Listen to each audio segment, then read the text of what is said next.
Hi, and Happy New Year. Welcome to episode number 10 of the Ultimate Social Media Guide. It's Darren here from Follow My Media, where we help home and lifestyle service-based companies to increase sales and lead performance online.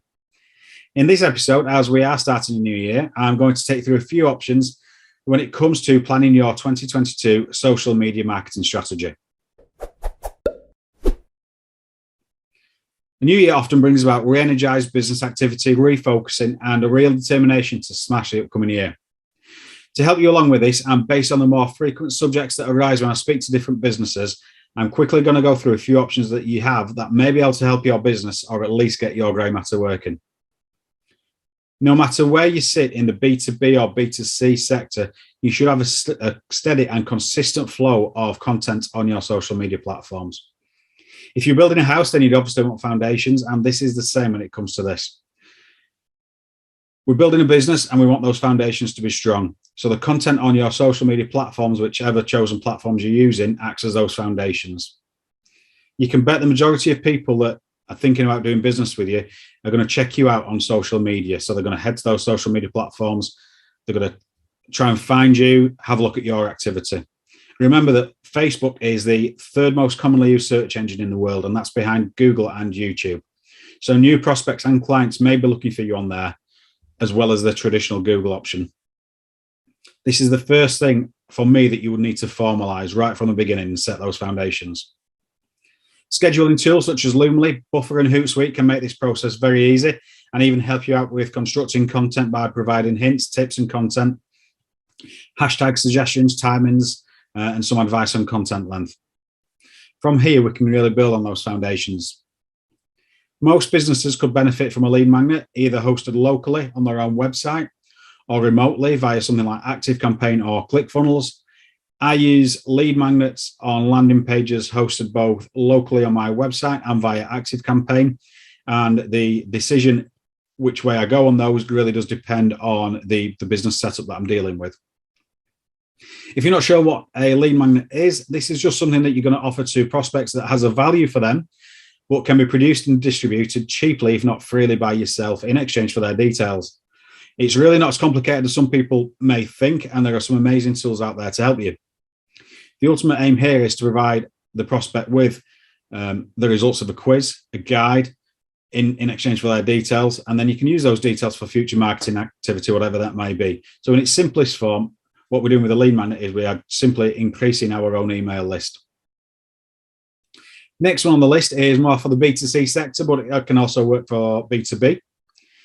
Consider where your clients are. If that's on Facebook and Instagram, then you've got to consider Facebook ads.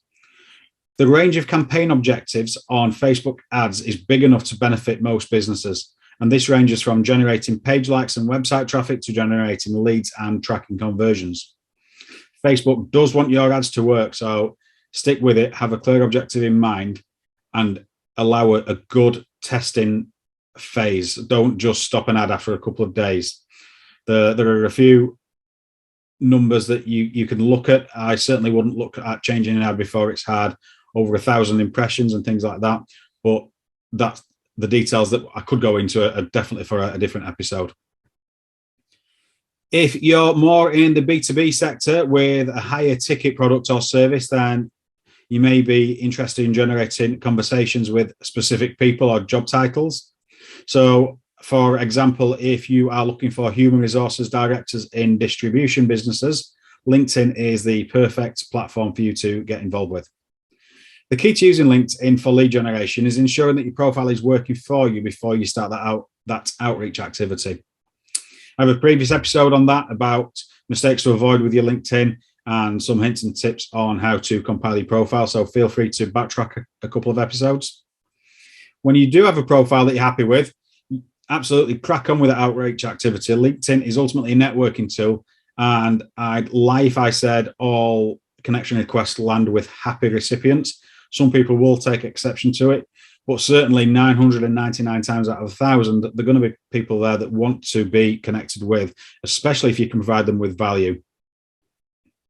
One last thing that I will cover on this episode, although these are just general ideas to get you going and get that process started in the new year, there are more specific strategies available depending on your business model. If you're really unsure where to start, one thing that can really help you is a documented customer journey, which again is a subject that I've previously covered. If you have one, dig it out. And if you don't, documenting this is something that I would definitely recommend. A documented customer journey can help you find and identify quieter or weaker phases in your customer journey. And from that educated overlook of your customer journey, you can then put things in place to boost those quieter phases. And that might be something as simple as an awareness ad or forming an engagement group. So those people are aware of you and then they can engage with you more. That helps with the know, like, trust element. But again, without a customer journey, knowing how your customers are flowing through to pressing the buy button, you're not sure where they're up to. So documenting it is certainly something I would say. So I will go into some more tactics in future episodes. Please do let me know if there is something specific that you'd like me to cover. I'll go into more detail, certainly led by you. These episodes do come out from questions that I get asked. So please let me know where you're struggling, what problems you're facing. And if you're still unsure on anything I've gone through today and wanting to know more on these, just get in touch using the booking link on my website. That is at www.followmymedia.co.uk. That is completely free and just there to help you boost your business and grow your business online. That same link can also be used if you are thinking about outsourcing any of your social media in part or in whole. Please consider subscribing, leaving a rating or review, and please feel free to share. I'll see you all on the next episode. Have a cracking new year. Take care, and I'll see you next time.